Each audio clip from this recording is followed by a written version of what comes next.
Mariano.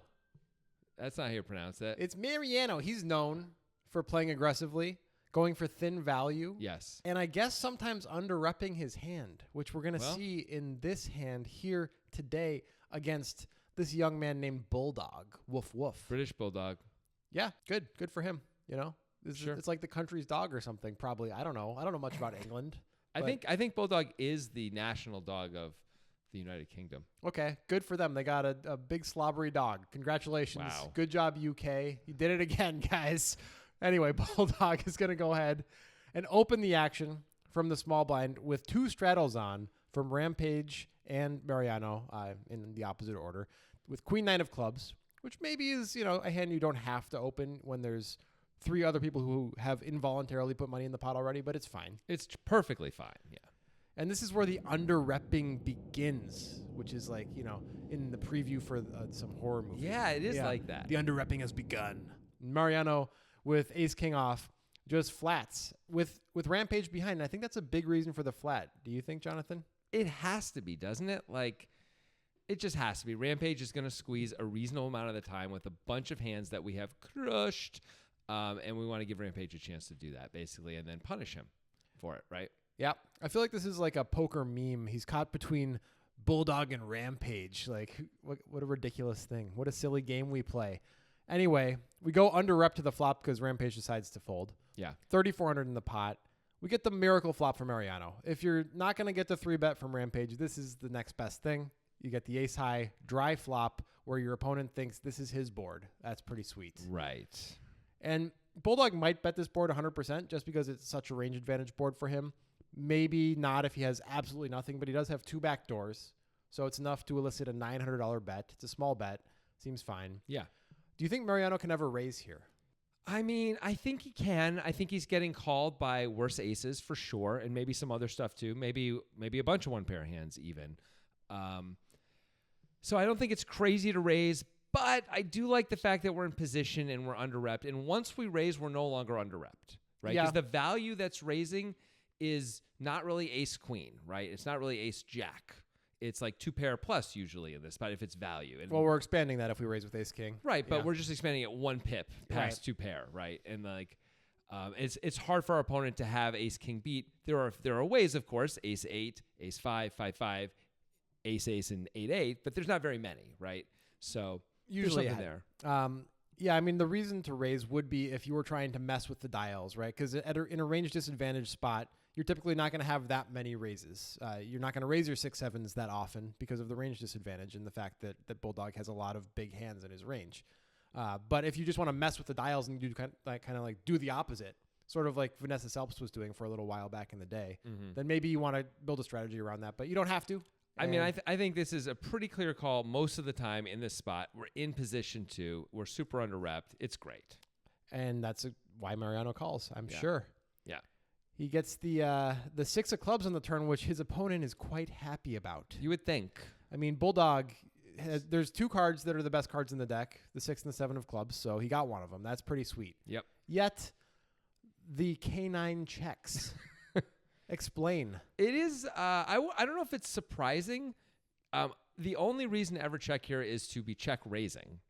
Yeah, I think so. Right? I mean, you could be check calling just for a super meta game, like you'd never expect it type thing. But we should mostly not be doing that kind of shit. And instead just, play more straightforward because you don't need to be that tricky against most people most of the time. Maybe against Mariano you do. Maybe a tiny bit. But even Mariano, I think we don't need to be so tricky that we're going to check call out of position. And because also on the turn, if Mariano bets, he's probably going to bet big. He's not going to bet small, right? Often that is traditional with the kids these days. So the check raise is cool because, of course, we only have queen high where we have a terrible showdownable hand. But we have great equity, reasonable equity anyway, when called, where we can make straights and flushes. That's pretty awesome. They're very powerful. Of course, we could just continue to bet ourselves, and that would be fine too. We could size up here. That'd be really reasonable to do, and we're going to fold out a bunch of Mariano's range. I kind of like the check raise idea, though. I mean, we generate more fold equity by check raising. Mariano's going to have a lot of bets here, and when we generate that fold equity, we get extra money because Mariano has bet. That's right. Sometimes he will fold, and that's great. Mariano might have called with a gut shot like 9-7 suited and would just fold to a barrel here on the turn. And instead, we check. He's almost I'm pretty always sure he betting wouldn't have folded 9-7 suited, as that is the nuts. Bad example. Yeah. Obviously not 9-7 suited. Yeah. But you see what I'm saying? Yeah, 3-4. Something Thank like you. that. Yeah, there you go. 3-4 suited, I guess. But he doesn't get the opportunity to check raise because Mariano gives him the old, I'm more under rep than you could even imagine, kid. I've been under repping for years. I mean, wiggity, what now? Why is Mariano checking back this hand? I think he just thinks that Bulldog has a lot of nothing at this point, and he's hoping for one more bet. That seems like the best explanation I can give. He assumes that Bulldog would bet any ace at this point, maybe, because if he doesn't assume that, then you'd think that you want to get some check calls out of those aces and build a pot for the river. I would think Bulldog has some checks with some aces. I mean, that 6 is like, a little some scary stuff. Yeah. A little scary. Stuff that was calling on the flop, at least a little bit. 6-5 gets there. As we said, 9-7 gets there.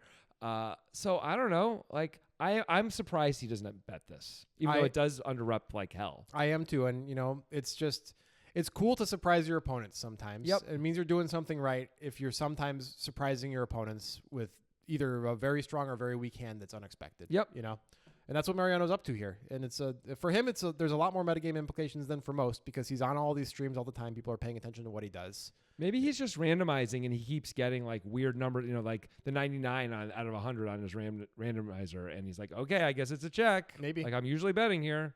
It's not possible. Then the nightmare card comes and the horror movie begins. No, it's a dream card, yo.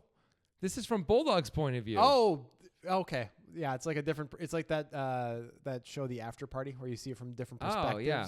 Roshamon. Oh, sure. Yeah, but yeah. I'm trying to talk to people who are not dead, who actually so Ace of Clubs. Yeah. That's quite a card in that Bulldog makes the second nut flush and Mariano makes the best trip aces available with the King of Clubs blocker on top of it, by the way. It's the one outer disaster card for Mariano. Yeah. It's like San Andreas. It's like that movie Snake Eyes from all those different points of view that they show you. No, I'm talking about disaster movies. Oh, right. Yeah. It's San Andreas, which I have not seen, but I think The Rock. It's The Rock. Come on. It's like San Andreas. So Bulldog goes very small with this bet. I think his intention here is to get called by weak one pair hands. He's like, when it goes check on the turn, Mariano doesn't look very strong. It's like, I hope you have an 8 and can call. Exactly. Like, I'm going to price you in with an 8. It feels like what he's trying to do here. Right. And that sizing, along with a check on the turn, essentially obligates Mariano to raise, right? 150%. 150%. Bulldog, if he has trip aces in his range, is going to have to call this against a player like Mariano. Yeah. And he might even have to call with some of his 8s, because he does block full houses and stuff like that. And of course, 8s are a really good one to call. That's true. But even just big pocket pairs, he might call with when it goes check on the turn in the ace pairs. Big pocket pairs with a club in particular. Yeah. Like he might just be like, I got to call. It's just, to put it shortly, Mariano just has to get more value for this hand. Yeah. No question. We've been under-repping ourselves all the way to the poorhouse, apparently, because we're beat. Well, now we're going to semi-thin value ourselves to the more poorhouse than we would have been in. Well said. Yeah. So as we see, Bulldog does 3-bet, which looks normal and right because he has the best hand. But is this just too ambitious, or is this just like really good thin value, or is it just necessary? Well, Bulldog clearly is going on some assumptions here to be able to 3-bet this. The most obvious stuff is when Mariano checks back the turn, there's just some hands that are essentially never in his range. And those hands are most of the hands that beat us, like 2-pair hands that turn into full houses, sets that turn into full houses. King X of clubs. King X of clubs that now is the nut flush. He thinks those are all getting bet on the turn. The only King X of clubs we could think of that wouldn't bet the turn is the King 5 of clubs. Right. Which makes sense all the way through. And Mariano might check that back and then go for value here. And that sucks for us, right? But that's like the one combo. He also has all the other 5X of clubs in his range then, which we are beating. And we have to then also believe that Mariano can call us with worse flushes, even though the board's paired, and maybe even trip aces like he has. Well, the hand played out so strangely and so little money has gone in so far that it feels like thin value is more called for. Okay, fair enough. I mean, it still is like we still have to be called by worse for this to work. Now, luckily, I'm going to say for British Bulldog, Mariano has a hand that he has to strongly consider calling with here, right? Even though it's not a flush. Yeah, and if you want to hear a more in-depth discussion about this on our podcast, check it out. But it seems to us that Mariano can't go around playing a hand like ace king with king of clubs like this and then folding to a 3-bet on the river on streams too often. Right. If you want to make a big exploitative fold, you can't let anyone know because you're playing against players who are too good too often for too much money. They're going to eat you alive if they know you're going to make this fold against them, right? Right, because as we saw when in the last Mariano hand we did, he went for thin value with aces Against Jungle Man. Jungle Man, got snapped off by the second nut flush, lost a ton of money there.